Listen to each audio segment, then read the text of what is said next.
नमस्कार, मैं पूजा सौरत आप सभी का स्वागत करती हूँ युवा मन के बात के एक नए एपिसोड में। आज के इस खास पेशकश में हम बात करने वाले हैं कल्चरल टूरिज्म यानी सांस्कृतिक पर्यटन, एक ऐसा विषय जो वर्तमान में आकर्षण का केंद्र बना हुआ है। विश्व भर में भारत अपने सांस्कृतिक विरासत के लिए जाना जाता है। भारत कई परंपराओं का देश है। कहा जाता है कि चार कोस पर वाणी बदले कोस कोस पर पानी। ऐसा अतुल्य है भारत हमारा और ऐसी अद्भुत है इसकी कहानी। आज इसी विषय पर चर्चा करने के लिए हमारे साथ मौजूद है मीडिया जगत के कुछ छात्र अदिति, अंजलि, यश, पार्थ। तो मैं अदिति आपसे पूछना चाहूँगी कि कल्चरल टूरिज्म क्या होता है? कल्चरल टूरिज्म रेफ़र करता है जब विजिटर्स अपने एक पर्टिकुलर रीजन में विज़िट करते हैं और वहाँ के आर्ट, हेरिटेज, कल्चर, लाइफस्टाइल को एक्सपीरियंस करते हैं, जो इन्वॉल्व करता है हिस्टोरिकल साइट्स विज़िट करना, मॉन्यूमेंट्स विज़िट करना, म्यूज़ियम्स विज़िट करना और क्यूजीन्स ट्राई करना। कल्चरल टूरिज़्म एक अपॉर्चुनिटी देता है हमें वेज ऑफ वर्ल्ड जानने का। वो क्रॉस कल्चर क्रिएट करके हमें कल्चरल एप्रिसिएशन शो करता है। Thank you Aditi. अब मैं अंजलि आपसे जानना चाहूँगी कि किसी भी देश के लिए कल्चरल टूरिज्म की क्या इंपॉर्टेंस है? धन्यवाद पूजा मेरे से सवाल पूछने के लिए। किसी भी देश के लिए कल्चरल टूरिज्म बहुत इंपॉर्टेंट है।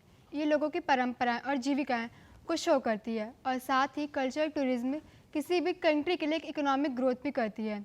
कल्चरल टूरिज्म की वजह से लोग अपनी कलाओं, इतिहास के बारे में जानने का मौका मिलता है। साथ ही कल्चरल टूरिज्म किसी भी कंट्री में एक यूनिटी और ब्रदरहुड की फीलिंग भी डेवलप करता है। अगर हम बात करें एक कल्चरल टूरिज्म का क्या रोल है, तो कल्चरल टूरिज्म किसी भी कंट्री के लिए एक सॉफ्ट पावर की तरह काम करती है।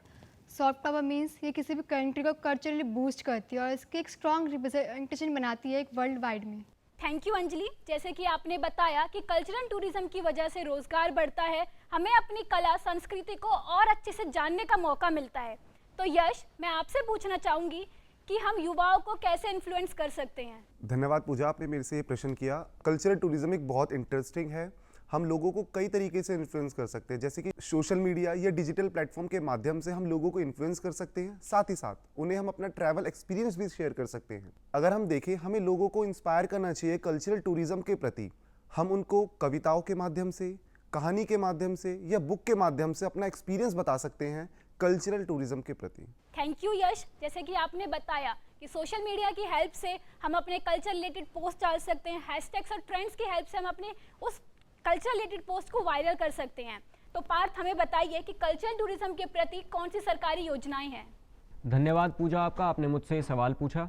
देखिए, सबसे पहली जो हमारी स्कीम है वो है Prasad, which stands for pilgrimage rejuvenation and spiritual augmentation drive. इस स्कीम के तहत हमारी गवर्नमेंट ने अपनी तरफ से ये कोशिश की है कि वो हमारे जितने भी टूरिस्ट्स हैं उन सब का spiritual experience enhance and improve कर सकें। दूसरी हमारी स्कीम है स्वदेश दर्शन प्रोग्राम, जिस स्कीम के तहत हमारी गवर्नमेंट ने, आप कह सकते हैं कि हर एक पिलग्रिमेज के लिए एक प्रॉपर सर्किट या आप कह सकते हैं कि पाथ बना दिया गया है, जिस पाथ को फॉलो करके टूरिस्ट अपनी पसंद के डेटीज़ को वर्शिप करने जा सकते हैं और पिलग्रिमेज के दर्शन करके उन्हीं पाथ पर मौजूद मार्केट प्लेसेस से अपनी इच्छा अनुसार खरीदारी कर सकते हैं। तीसरा, हमारी ministry of culture and tourism ने काफ़ी सारी foreign universities and institution internationally and nationally दोनों के साथ टाई अप किया है, जिसमें हम अपने कल्चर को प्रमोट कर सकते हैं एंड इससे हमारे टूरिज्म में भी काफ़ी ग्रोथ होगी। धन्यवाद। थैंक यू पार्थ, आपने हमें इन सभी सरकारी योजनाओं से अवगत कराया। अब मैं अदिति आपसे जानना चाहूँगी कि कल्चरल टूरिज्म के इकोनॉमिक और सोशल बेनिफिट्स क्या हैं? थैंक यू पूजा, आपने मेरे से ये सवाल पूछा। सबसे पहली बात तो कल्चरल टूरिज्म रेवेन्यू जनरेशन करता है। वो एक कैश फ्लो स्टार्ट करता है। जब भी कोई टूरिस्ट अपने एक्सपेंडिचर्स करता है शॉपिंग्स पे, फूड पे, तो वो लोकल इकोनॉमी में हेल्प करता है। जॉब क्रिएशन, जो कि बहुत ही ऑब्वियस है। जैसे ही जहाँ पे कल्चरल टूरिज्म बढ़ेगा, वहाँ पे कस्टमर सर्विसेज की डिमांड्स बढ़ जाएंगी और वहाँ पर tour guides, transportation workers, restaurant workers, इन सब की जॉब्स की अपॉर्चुनिटीज़ भी रहेंगी। इंफ्रास्ट्रक्चर डेवलपमेंट, कल्चरल टूरिज्म हमसे डिमांड करेगा इन्वेस्टमेंट अकोमोडेशन फैसिलिटीज़ में, आर्किटेक्चरल डेवलपमेंट में, ट्रांसपोर्ट में, एक्सेट्रा। इकोनॉमी डाइवर्सिफाई होगी, लोग अपने ट्रेडिशनल जॉब्स पे डिपेंड ना रहकर एक्सपैंड करेंगे। स्मॉल और मीडियम साइजेस बिजनेसेस, एंटरप्राइजेस को अपॉर्चुनिटी मिलेगी स्टैंड होने की। इंक्रीज इन फॉरेन एक्सचेंज में बढ़ोतरी होगी जब इंटरनेशनल विजिटर्स हमारी गुड्स और सर्विसेज पे स्पेंड करेंगे, तो ये हमारे लिए फॉरेन एक्सचेंज जनरेट करेगा जो अल्टीमेटली हमारी करेंसी स्ट्रॉन्ग करेगा। जैसे ही कोई प्लेस कल्चरल टूरिज्म स्पॉट बनता है उसका कल्चरल प्रिजर्वेशन स्टार्ट हो जाता है। यह हमारी नेशनल हेरिटेज का प्रमोशन करेगा और हमें हमारी नेशनल आइडेंटिटी पे प्राउड भी फील करवाएगा। Thank you Aditi. तो अंजलि, अब हमें बताइए कि कल्चरल टूरिज्म के नेगेटिव इम्पैक्ट्स क्या हो सकते हैं। जी, कल्चरल टूरिज्म के बहुत नेगेटिव इम्पैक्ट्स भी होते हैं। इसमें सबसे पहला नेगेटिव इम्पैक्ट्स है कल्चरल कमर्शलाइजेशन। इट मीन्स जो लोकल एरियाज़ है उन्हें कमर्शियल प्लेस ऑफ अट्रैक्शन बना दिया जाता है, जिससे जो उनकी वैल्यू है वो गिर जाती है और कहीं ना कहीं लोकल लोगों की जीविका को भी कन्फाइन कर देता है। और किसी भी कंट्री में अगर एक्सेस अमाउंट में अगर टूरिस्ट आएँ तो उससे उस कंट्री में पॉल्यूशन, ट्रैफिक और नेचुरल हैबिटेट भी डिस्ट्रक्ट होने के चांसेस हैं। और इसका एक मेन इम्पैक्ट है cultural dilution. Cultural dilution means कि लोगों की जीविकाएँ को कन्फाइन कर देता है और उनके जो ट्रेडिशंस हैं उनको मेंटेन करने में बहुत प्रॉब्लम फेस करनी पड़ती है। कहीं ना कहीं ये इकोनॉमिक इम्बैलेंस भी क्रिएट करता है। Thank you Anjali. तो यश, अब आप हमें बताइए कि इन सारे नेगेटिव एक्सपेक्ट्स को कम करने के लिए एज अ यूथ हमें क्या करना चाहिए। कल्चरल टूरिज्म के नेगेटिव एस्पेक्ट्स को कम करने के लिए हमें अपने देश की संस्कृति और विरासत को समझना चाहिए, साथ ही साथ उसे प्रमोट भी करना चाहिए। एज अ यूथ हमें अपने लोकल फेस्टिवल्स, कल्चर, ट्रेडिशनल्स और हिस्टोरिकल प्लेसेस को भी समझना चाहिए।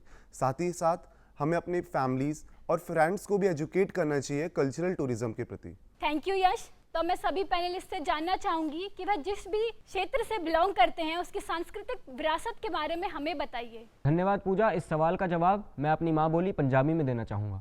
ਤੇ ਜੀ ਮੇਰੀ ਧਰਤੀ ਦੇ ਦੋ ਸਭ ਤੋਂ ਜਿਹੜੇ ਪਵਿੱਤਰ ਸਥਾਨ ਤੁਸੀਂ ਕਹਿ ਸਕਦੇ ਹੋ ਉਹ ਹੈ ਜੀ ਹਰਮੰਦਰ ਸਾਹਿਬ, ਜਿਹਨੂੰ ਆਪਾਂ ਆਮ ਭਾਸ਼ਾ ਤੇ ਅੰਗਰੇਜ਼ੀ ਭਾਸ਼ਾ 'ਚ ਗੋਲਡਨ ਟੈਂਪਲ ਕਹਿੰਦੇ ਆ ਤੇ ਹਿੰਦੀ ਭਾਸ਼ਾ 'ਚ ਸਵਰਨ ਮੰਦਿਰ ਕਹਿੰਦੇ ਆ।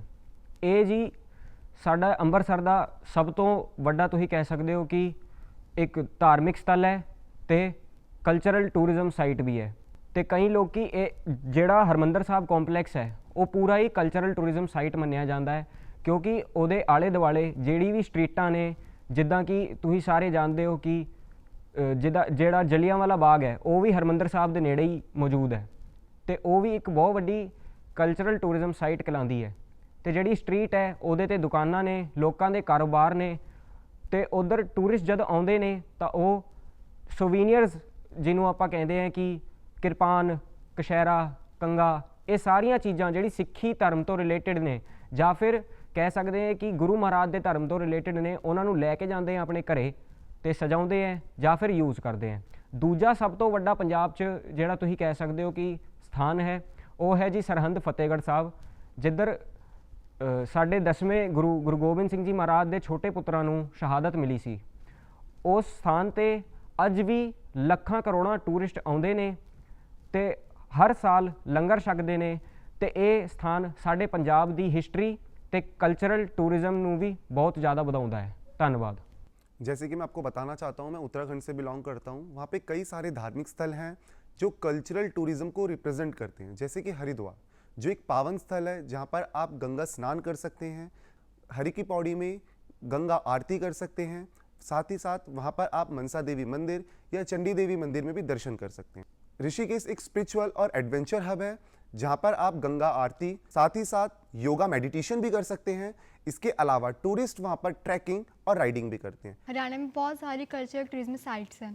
सबसे पहले अगर हम बात करें कुरुक्षेत्र जो फेमस है महाभारत के युद्ध के लिए, पानीपत जहाँ पे 3 हिस्टोरिक बैटल्स हुई, और फरीदाबाद जहाँ पे इंटरनेशनल सूरजकुंड क्राफ्ट मेला लगता है जिसमें बाहर के दुनिया भर के लोग आते हैं और अपनी कलाओं का प्रदर्शन करते हैं। अब इसी के साथ मेरे साथ आदित्य जो बताएंगे यूपी के बारे में। प्रणाम, मैं उत्तर प्रदेश से बिलोंग करती हूँ। उत्तर प्रदेश को इंडिया का heartland of heritage and culture भी कहा जाता है। वहाँ पे कई सारी कल्चरल साइट्स हैं, जैसे कि वाराणसी ओल्डेस्ट इनहैबिटेड सिटीज़ भी कही जाती है। वो काशी विश्वनाथ टेम्पल के लिए भी बहुत प्रसिद्ध है। मथुरा जो कृष्ण जन्मभूमि है।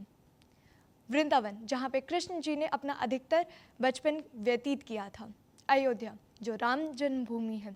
चित्रकूट जहाँ पे राम जी, सीता जी, लक्ष्मण जी ने अपना अधिकतर वनवास व्यतीत किया था। गोरखपुर जो गोरखनाथ टेम्पल के लिए बहुत ही प्रसिद्ध माना जाता है। ऐसे ही कई सारी कल्चरल टूरिज्म साइट्स हैं हमारे उत्तर प्रदेश में।